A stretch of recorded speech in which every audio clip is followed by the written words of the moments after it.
Welcome to the official YouTube channel for the Colin Cowherd podcast. Go on, hit the subscribe button. There you go, right down there. If you want to be among the first to hear my weekly takes, NFL, college football, more, right there. I don't think he was aware of it. And my first takeaway is, and I like Kevin Durant a lot, but he said, why am I not in the GOAT conversation? And it's easy to see that as narcissism. But what Michael and LeBron have in common, and Kobe to a large degree, they were business people. They saw basketball structurally. They took opportunities with it coaching. They befriended the right agents, the right coaches, the right owners, or, you know, in Kobe was very close to bus, and later they saw it structurally. There was a structural component. Kevin is more whimsical. He's more of an artist. He's actually worked against structure. He should have never left Golden State to go to crazy Brooklyn. Phoenix was kind of an out-of-the-blue move for a franchise without great history of winning championships. And that I didn't view him saying that, why am I not on the GOAT discussion, as narcissistic. It is simply, he is a whimsical personality. He's a bit of a wanderer. And to him, it's all about, I can get a bucket over any of these guys. Nobody can get a bucket better than me. So that's why he's not structural in any form. So that's why it was such an interesting comment. Because, so I was talking, you'll probably be able to guess who it is. I don't want to say who it is. But a mutual friend of ours who I think used to live down the block from you, or maybe briefly, but a mutual friend who is one of the smartest people. Oh, I know who this is, yeah. Yes, okay. And he said to me, he said, take every all-time great, the 50 best players ever, and put them in their prime and have them line up on the side of a blacktop. And it's just, and you get in someone who's never seen, knows their resume, knows what they accomplished, whatever. You get them at their peak, and they get to pick. Like we're picking, you know, for 5-on-5. You know, I have first draft pick. And he's like, okay.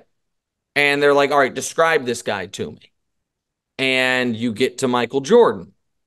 And it's like, okay, well, he's about average height.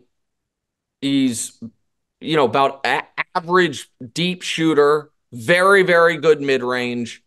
One of the best 2 or 3 athletes here, an insane competitor. Insane. Yeah. I would say, okay, sounds good. I probably set him aside. I probably can do better. All right. Who's this guy? Oh, this guy's LeBron James. He might be the best raw athlete here. He's, there's 15, 20 guys here that can shoot better than him. There's 25 guys here that can dribble better than him.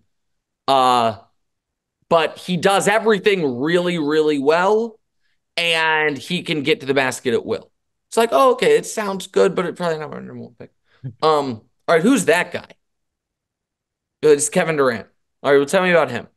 Well, he's the second tallest guy here and probably the best shooter. There's only 4 guys here that can dribble better than him. He can play every position. He'll guard anyone you want. That guy would say, well, I'm fucking taking him. He's the tallest and the second best shooter? Like, what are we talking about? And so, under, like, those auspices, I think Durant's like, why am I? Tell me why. Tell me who's better. You tell me that if we were playing king of the court, who wouldn't win? And I think that's how he views it. Yes, also. And so I understand it. I've said this. He would win the all-time NBA one-on-one contest. Jordan could not stop him, and he's tall enough to be a pain in the ass. Yes. LeBron's not a good enough shooter to win one-on-one because he couldn't just get to the basket with Kevin's length, so Kevin would outshoot him. Kareem is not quick enough, nor is Akeem or Shaq. And Kobe's smaller. Is that if you did one-on-one, Kevin would beat all of them. Mark Few was on the Olympic staff. Mark Few. Yep. And pretty good teams. Saw all the players. And I said, you're watching literally the 12, 15 best players in the world, right? And I said that anything Like, did you ever like? Was there ever a jaw dropping moment? And Mark said, first of all, it was an honor. I loved all of them. But he's like, Colin, I've never seen a player. Kevin Durant not only got a good shot, he got any shot he wanted, and it was always a great shot. There are Yes. no fallaways. There, his ability, his length, his release, his ball handling.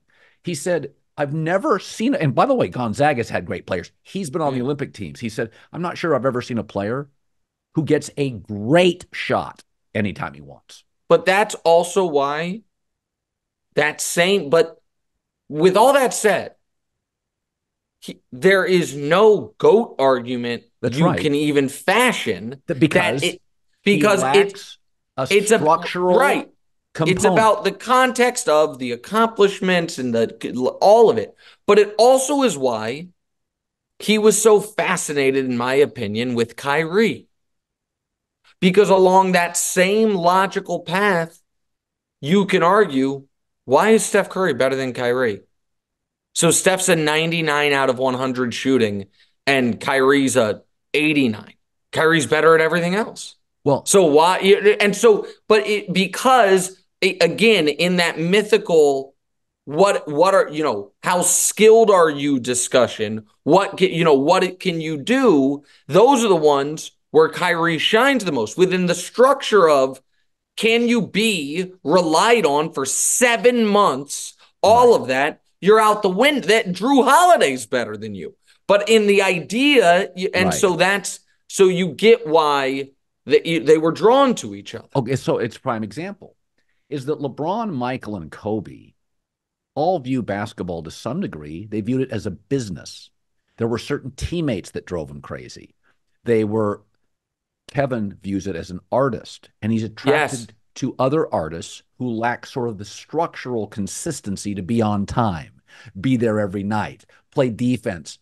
He views it as art, and he is Van Gogh. Whereas Kobe, like, loved Gasol, his consistency, his brain.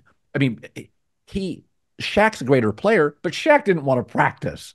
Shaq sometimes just didn't want to play. Shaq that's was right. sometimes distracted. Shaq viewed it sometimes as art. So Kobe could struggle with a lack of consistent structural consistency that Gasol provided, and Shaq was a greater player that didn't. And so if you look at Michael, Rodman drove him crazy. But Scottie Pippen did. He acknowledges that Scottie, when he went to Washington, those guys were all a bunch of goofball players. They drove Michael crazy. They wouldn't put the time and the effort in. So I do think many of the great players, they see the sport as there's a business component to it. Get the That's right right. coach, the right teammate, the right consistency. Kevin's the ultimate artist, and he's not concerned about that. He sees it as a canvas every night, and he's going to spill some paint, but he's the best painter. No, that's right. And it is a and I'll bring it to this, and then we got to go. There's a level of that, it's not the exact same, but the same line of thinking of, why isn't Kevin Durant the greatest player ever, is the same line of thinking of, why isn't Josh Allen the best quarterback in the league?